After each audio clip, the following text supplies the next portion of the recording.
Hello. मैं आपको बैनुल अक़वामी खलाई station के टॉयलेट में खुश आमदीद कहती हूँ। फ़र्ज़ करें आपने पेट के बोझ से आराम पाना है तो आपको यहाँ आना पड़ेगा। यहाँ सबसे पहला काम इस पाइप को पकड़ें और स्विच को 90 डिग्री घुमाकर ओपन करें। इससे एक पंखा चलेगा ताकि इस पाइप से हवा और दूसरे मवाद खींचे जा सके। ये पीला सुराख नंबर 1 के लिए है। नंबर 2 को खींचने के लिए भी पंखा की सक्शन ज़रूरी है। हमारे यहाँ एक ठोस फुजला का कंटेनर है और इसके ऊपर ये नशिस्त है और ठोस फुजला का कंटेनर इस पाइप के ज़रिए इसी पंखे से जुड़ा हुआ है ताकि वही सक्शन वाला पंखा आपको माइक्रोग्रेविटी में नंबर 2 करने की इजाज़त दे। मैं आपको दिखाती हूँ कि ये कैसा लगता है, लेकिन चूँकि मैं बदबू से बचना चाहती हूँ इसलिए मैं ये पंखा ऑन कर रही हूँ। इस पंखा की आवाज़ काफ़ी है।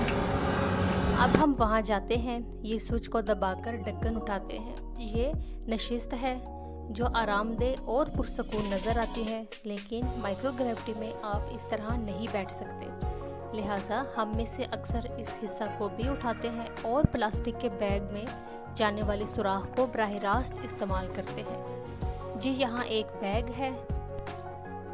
जब हम अपना काम ख़त्म कर लेते हैं तो हम बैग बंद कर देते हैं और इसे ठोस फुजला के बर्तन में धकेल देते हैं और फिर ज़ाहिर है अगले शख्स के लिए हम इखलाकन एक नया और ताज़ा बैग अंदर रखते हैं।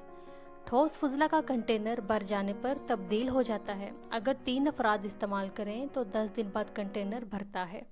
मिसाल के तौर पर यह इस साल के 61वें दिन नस्ब किया गया था, इसलिए शायद तकरीबन 71वें दिन हमें इसे दोबारा तब्दील करना पड़ेगा। लेकिन पेशाब को रिसाइकल करके ऑक्सीजन बनाई जाती है। यहाँ पीछे मौजूद बहुत पेचीदा हाइड्रोलिक आलात हैं जो खला में बैतुल खला के इस्तेमाल को मुमकिन बनाते हैं। पेशाब दरअसल एक दूसरे निज़ाम में मुंतकिल हो जाता है जो यहाँ फर्श में है, जिसे यूपीए यूरिन प्रोसेसिंग असेंबली कहा जाता है। यूरिन का डायरेक्ट पानी नहीं बनाया जाता, मगर ये इसकी रिसाइकलिंग का पहला कदम है।